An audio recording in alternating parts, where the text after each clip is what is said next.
Yes, security measures were put in place after the last attack. Because in the past, you only have like three policemen on the train. But as I talked to you, after the last attack, we had so many policemen. In fact, in every coach, you can see them, like more than 4 or 5 on each of the coaches, apart from the DSS we have on train. Then we also have them in every station. But they are still not enough, since they were not able to repel yesterday's attack. So that's why we are still asking, and we are still encouraging that government should bring more policemen to railway command, more civil defense officers in railway command, and also beef up security by making the presence of the army in every nook and cranny of our stations, and even the rail line and the portions of the track. So if that is done, I'm sure we will never have any further attack on our trains. The Nigerian Railway Corporation on Tuesday suspended operations on the Abuja-Kaduna route after gunmen attacked the train on Monday evening. The authorities in Kaduna State say they are working with the Railway Corporation to account for all passengers. Armed gangs blew the track, forcing the train to derail. Then they surrounded it and opened fire. Many of the nearly 1,000 passengers on board took shelter on the floor. This attack comes just days after a group of terrorists attacked the Kaduna airport and stopped the plane from taking off to Lagos. This is the second time the railway has been attacked in the last 6 months.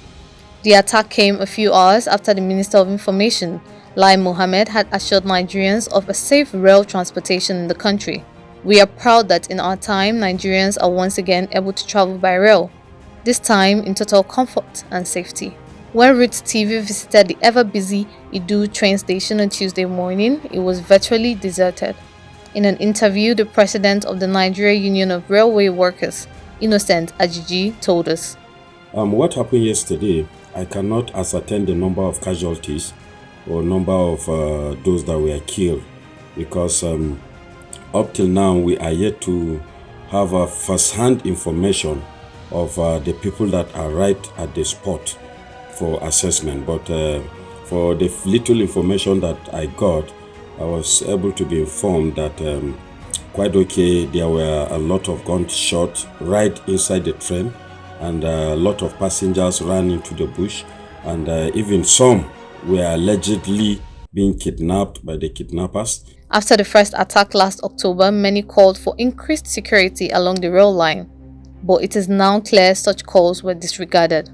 Of course, it is possible to make security arrangements and place the security men in every portion of our track in order to combat this crisis and the crime, heinous crime that is going on along the track. And based on this yesterday's attack, it is possible for the security men to be located in every portion of the track in between stations, so that they can repel any attack that could come from the bandits, just the way they are kept on the main road, and also be kept in every station, so that passengers can move freely and they will travel on our trains at ease. Earlier Tuesday, Nigerians struggled to get to terms with the news. Many more were still trying to piece together information from the scene. The picture was simply unclear. Another train left Abuja to go and rescue those who were remaining there, so that they can be taken back to Idu. But unfortunately, when the train got there, it was also involved in a minor accident that made it impossible for it to return the passengers to Idu. So, but however, those that are there told us that the passengers were evacuated by army, police vehicles back to Rigasa for safety. The NUR president may not be a security expert. He has an idea or two about what must be done.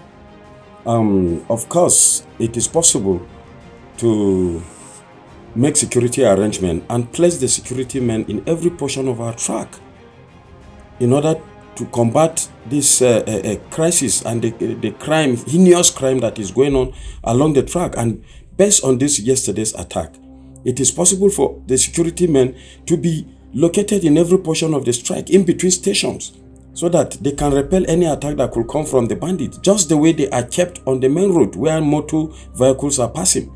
They can equally be kept on the track and also be kept in every station, so that Passengers can move freely and they will travel on our trains at ease. Frequent attacks and kidnappings on the main road between Abuja and Kaduna has led many travelers to favor traveling by train. One of the casualties on the train tweeted about the attack moments after she was hit by a bullet in her stomach. Dr. Chinelo tweeted a desperate call for prayers. She died later.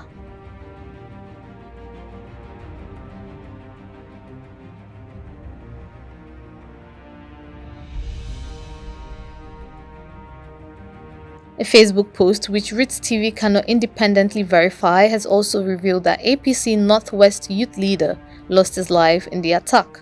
Also, a former deputy governor of Zamfara State, Ibrahim Wakala, was said to have sustained gunshot injuries. Reacting to the situation, Shehu Sani, a former senator of Kaduna in northwest Nigeria, said police reported multiple deaths. He said, "We used to travel by road, and the bandits blocked the road. Police officers confirmed that 3 train cleaners were killed. My friend's wife, who was on the train, also said many people in her carriage were killed and injured. Many were kidnapped and taken away into the bush. I got a distress call from some of the passengers. Even from the call, you can hear the gunshots."